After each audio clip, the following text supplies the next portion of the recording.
Vamos falar hoje sobre o domínio próprio. E a palavra aqui no estudo começa e diz: domínio próprio. Para se ter uma ideia da grandeza desta qualidade, basta analisar o que o Espírito Santo falou através de Salomão. Melhor é o longânimo do que o herói de guerra, e o que domina o seu espírito do que o que toma uma cidade. Provérbios 16, 32. Como cidade derribada que não tem muros, assim é o homem que não tem domínio próprio. Provérbios 25, 28. Palavra de Deus nos exorta dizendo: andai no Espírito, e jamais satisfareis as concupiscências da carne, porque a carne milita, ou seja, luta contra o Espírito, e o Espírito luta contra a carne, porque são opostos, tal como o óleo e a água, são opostos entre si, para que não façais o que porventura seja do vosso querer. Gálatas 5, 16, 17. Nós, os cristãos, vivemos num mundo profundamente hostil, porque pertencemos ao reino de Deus e habitamos no reino do diabo. Consequentemente, há uma verdadeira batalha entre aqueles que pertencem à luz e os que são possuídos pelas trevas. Muito bem, vamos dar uma pausa aqui. Paulo, ele disse que esmurrava o seu corpo no sentido figurado. Ele disse que esmurrava o seu corpo para reduzir a nada as suas vontades, ou seja, ele lutava contra os desejos da carne. Porque, entenda, por mais que eu e você tenhamos a instrução da palavra de Deus, por mais que eu e você sejamos templos do Espírito Santo, nós continuamos sendo humanos, nós continuamos revestido de uma carne que tem vontades, que tem desejos. E quando diz andar em espírito, para não satisfazer os desejos dessa carne, que vai contra os desejos de Deus, é que eu tenho que me inclinar para as coisas de Deus. Entenda, a comunhão com Deus não é algo espontâneo. Tem que haver uma prioridade. Tem que haver uma disciplina. Ninguém anda por andar. A pessoa, primeiro, ela tem que dar um passo após o outro. E segundo, ela tem que saber para onde quer ir. Então, o facto de eu conhecer a palavra, de eu saber das coisas de Deus, não significa que eu vou ter comunhão. Eu tenho que ter essa prioridade. Não aqui apenas na igreja agora, como diz a Bíblia. Não deixai de congregar. Sim, é muito importante. Mas da porta para fora, eu tenho que andar com Deus. Noé andava com Deus. Ou seja, eu tenho que ter consciência que os olhos de Deus estão sobre mim. Então, eu preciso manter minha vida com Deus. Eu tenho que ter um tempo para orar, para jejuar, para buscar na palavra, para falar com Deus. Eu tenho que ter uma vida com Deus lá fora. Porque todos os dias a minha carne vai ser tentada. A sua carne vai ser tentada. Se a carne estiver mais forte que o espírito, e o espírito estiver fraco, porque não há relacionamento, não há comunhão com Deus, é óbvio que a pessoa vai se inclinar para onde? Para onde está mais fraco. Ou seja, quem vai vencer é aquele que está mais forte. E no caso, quem vai perder é o fraco. Então significa dizer que se meu espírito está fraco, ele não vai conseguir sobrepujar os desejos, as vontades. Minha carne vai falar mais forte. E mesmo o conhecedor, consciente, eu irei cometer o pecado, que não é erro, é algo consciente. Então, quando a Bíblia diz andar em espírito, é algo, não é algo espontâneo, é algo que eu tenho que ter como disciplina, eu tenho que buscar isso. Se você não separar um tempo para Deus, se você não tiver dentro de você prioridades para a sua vida com Deus, quer que eu seja sincero? Pelo contrário, o mundo aí fora vai roubar todo o seu tempo e você não vai ter tempo de fazer nenhuma oração. Então ande em espírito, para que você não caia na carne. Aí mais à frente nós lemos que nós vivemos num mundo hostil. Nós sabemos que o mundo que a Bíblia se refere não é propriamente o que acabamos de ver no sentido da floresta, da natureza. O mundo é as pessoas. O mundo está pior porque as pessoas estão mais afastadas de Deus. O ser humano a cada dia está mais distante de Deus. E quanto mais distante o ser humano está, mais ele se entrega às carnalidades, ao pecado. Está lá escrito em Colossenses 3, que nos últimos tempos, os tempos seriam difíceis, porque os homens seriam cruéis, egoístas, ingratos. Então significa dizer que o mundo aí fora jaz no maligno. É um mundo hostil, porque quem domina aí fora? Satanás. Qual o Deus desse mundo? O dinheiro, o sexo, a vaidade, o orgulho. Você vê as pessoas falando de Deus aí fora? Você vê as pessoas tratando das coisas espirituais aí fora? Não. Pelo contrário, é pessoas passando por cima de outras para tentar tirar vantagem. E se você não vigiar, o mundo aí fora sempre vai mostrar facilidades. O mundo sempre vai mostrar o que para o mundo é normal. Ó, esse dinheiro fácil. Ó, tá vendo aquela mulher ali, ó? Tu é casado, mas aquela mulher tá dando mole para você. Vai lá. A aventura. O mundo sempre vai apresentar o que ele tem para dar. O que o mundo tem para dar? Jesus? Só o que não presta. Então, quando eu e você recebemos o Espírito Santo, nós recebemos o próprio Deus dentro de nós. Jesus disse: o reino de Deus está dentro de vós. Então, como disse Jesus, vós estáis nesse mundo, mas não sois dele. Então, nós estamos no mundo, mas não pertencemos a ele. E quando, é óbvio, é claro, as pessoas perturbadas, endemoniadas, elas, tanto por instinto do mal, como sabem que você serve a Deus, então começam a perseguição. Aí, continuando, fala isso. Então, o que tem acontecido?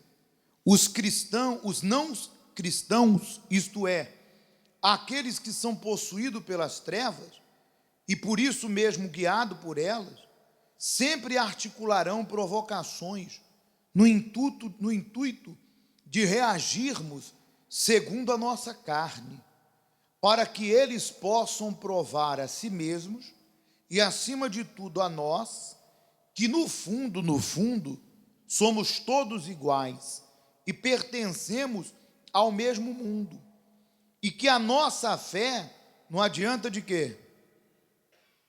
Infelizmente, algumas vezes, eles têm conseguido sucesso. Tem um erro aqui. Exatamente porque tem havido, por parte de muitos de nós, cristãos, omissão quanto ao domínio próprio. O Senhor Jesus nos adverte de que, se a vossa justiça não excedei muita dos escribas e fariseus, que eram os hipócritas religiosos, jamais entrareis no reino dos céus. Muito bem, vamos tratar primeiro dessa primeira parte aqui. Os não cristãos sempre vão ser possuídos pelo mal, para articular provocações. Quem aqui um dia, de repente até num convívio com a família, ou num convívio de trabalho, quem aqui um dia, quando estava ali no meio da roda, não ouviu alguém que tinha tomado algumas e já estava um pouco mais para lá do que para cá, dizer assim: fulana, e a sua igreja? E o teu pastor? Quem já passou por isso? Na hora o sangue esquenta, porque começam as provocações. É nesse momento que impera a necessidade de termos o Espírito Santo. Porque a ira vem, a vontade de você falar umas boas. Mas é isso que eles querem. Eles querem que todos nós, venhamos descer ao nível, para que eles provem que no fundo, nós não somos nada daquilo que mostramos. Somos iguais aos incrédulos. Então aqui Jesus diz que a nossa justiça tem que exceder a deles. Você sabe que Deus não espera nada dessas pessoas aí fora. O que Deus espera de uma pessoa que não conhece a palavra? Conhecereis a verdade te libertará. Deus espera de mim, de você, que já viu o suficiente, que já ouviu o suficiente, para se agarrar com Ele e seguir Jesus o resto da sua vida. Eu e você temos motivos suficientes para guardar a nossa salvação, olhar para Jesus, ignorar as lutas e provas e entregá-las na mão de Deus, ignorar no sentido de não se render a elas. Focar o nosso Senhor e seguir. Porque eu e você temos sido instruídos. Mas o mundo, os incrédulos religiosos, Jesus falou, a nossa justiça tem que exceder deles. A nossa condição dada por Deus é muito superior. Então não discuta opinião. De repente começa o mal usar essas pessoas para atacar você, e você quer defender Deus. Não jogue pérolas aos porcos, não discuta. Como que você vai discutir Bíblia ou discutir as coisas de Deus com uma pessoa cega? Você vai se aborrecer, você vai acabar pecando, porque você vai começar a ficar nervosa. Não defenda Deus. Deus não precisa que ninguém lhe defenda. Simplesmente começou a provocação, falou: olha, fulano, eu respeito a sua fé, como eu quero que você respeite a minha. Vai na sua fé, que eu vou. Mas isso e aquilo, falou: não vou discutir opinião. Porque Deus ama todas as pessoas. Amém. É isso que você crê? Então, vai na tua fé, que eu vou na minha. E se o ambiente ficar muito hostil, fala: olha, se você não parar, eu vou me retirar, porque eu não estou aqui para discutir religião. Mas não entre numa de querer defender quem? Deus, descer ao mesmo nível, discutir opinião. Deus ama todo mundo. Amém. Se você crê que Deus ama todo mundo, segue a tua fé. Eu vou ficar discutindo Bíblia com quem não entende nada de Deus? Mas as provocações virão. Se você percebe que o ambiente não está propício, peça licença, dá licença, estou indo. Amém? Mas domine o seu interior, porque nessas horas vem a raiva da vontade de você falar bastante. É ou não é? Mas continuando aqui, diz assim, portanto, é imperiosa a necessidade de manter-se um domínio próprio, mesmo diante de todas as provocações, a fim de que pela nossa conduta exemplar, as pessoas possam ver o Senhor através de nós. Assim também evitamos descer no nível daqueles que se encontram nas trevas. Olha só que interessante, né? Paulo certa vez disse assim: que o marido iria se converter a Jesus sem que a esposa falasse nada, sem palavra alguma. Você sabe que o que vale mais é a nossa reação do que a nossa ação. Então, quando você é provocado, perseguido, injustiçado, as pessoas que te conhecem, sabem que você professa uma fé em Deus, elas ficam olhando sua reação em face a qualquer coisa que mexa com o teu emocional, que traga raiva, revolta, indignação, elas ficam vendo sua reação. Se a sua reação é a pior possível, aí elas começam a jogar na cara. É desse jeito que você vai na igreja? É desse jeito que você é de Deus? Eu lembro, até contei aqui um caso, eu lembro de um senhor, lembro como se fosse hoje, que ele assistiu minha reunião, 8 da manhã, isso foi em 1998, e aquele senhor, eu conhecia as ovelhas, sabia que aquela ovelha não era do nosso aprisco, era novo, chegou de terno, sentou na última cadeira e ficou a reunião toda, por acaso era uma reunião de quarta-feira, reunião de ensinamento, ficou de pé, fechou os olhos, depois abria, fechava, acabou a reunião e me procurou, falou: ó, pastor, tudo bem, senhor? Primeira vez? Não, sim, eu vim aqui, minha esposa frequenta a igreja, eu vim aqui só para ver o que vocês ensinam, e eu assisti a reunião do senhor toda, e eu vejo que nada do que vocês ensinam a minha mulher faz. Aí pegou um gravador, falou: ouve aí, pastor, botou, a mulher xingava igual o demônio, vai para lá, vem para cá, mas estourada, aí bateu a porta, bom! Daqui a pouco toca o interfone, o coitado tentou gravar até no interfone, continuava xingando pelo interfone, uma pessoa totalmente sem domínio das suas emoções, mas que frequentava a igreja, que não tinha o Espírito Santo, porque não se submetia à vontade de Deus. Esse marido jamais se converteria. Ainda bem que ele viu que ele foi inteligente, porque ela ia sempre à igreja. Ele viu que nós ensinamos a verdade. Mas a mulher vinha à igreja, ouvia a palavra de Deus, entrava no ouvido, saia no outro. Aí eu pergunto, como que ela vai ganhar o marido dela para Jesus? Como que ela vai mostrar Deus na sua reação, se a reação dela é a pior possível? Agora, o domínio próprio, gente, vamos continuar aqui, eu quero falar mais uma observação aqui. A graça do domínio próprio não é menor, não é menos importante que as demais, pois ela dá um sentido genuinamente cristão, um autocontrole de si mesmo, ante os impulsos da carne, que nos conduz à morte. Todo cristão precisa de uma temperança, um equilíbrio, de uma autodisciplina, para representar o seu Senhor aqui neste mundo. O domínio próprio, que é um dom do Espírito Santo, na vida daqueles que se tornaram um templo do Espírito, ele não é apenas para que eu consiga controlar os impulsos da carne, quando alguém me provoca, ou quando alguém tenta me prejudicar.